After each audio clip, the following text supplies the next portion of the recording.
Okay, so right here I have two pieces of angle iron that I welded together to get this channel to fit around some 1.5-inch square tubing, actually the same type of tubing here.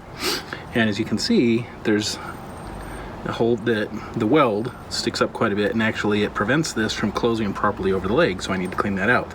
Well, my grinder's not going to fit in there.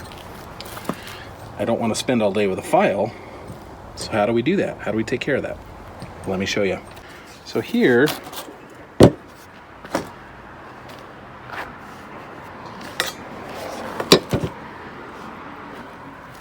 we have the 1/2-inch Bandfile belt sander from Harbor Freight.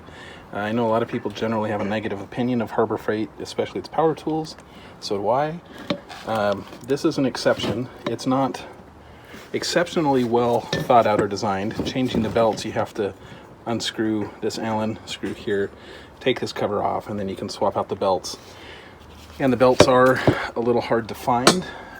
They do carry them at Harbor Freight. I think it's 5-pack for $4.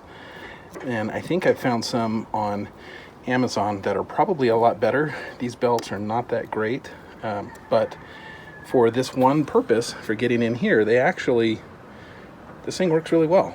So I'm pretty impressed with it, and it was only like $30 before a coupon, I think. But yeah, I would consider this one of the goodies from Harbor Freight. And if you've got weird joints, weird welding joints you're trying to clean up that are hard to reach, this seems to work out pretty well. And it's significantly cheaper than the model that Makita makes. That one's like $250 or something. So anyway, it's a good one.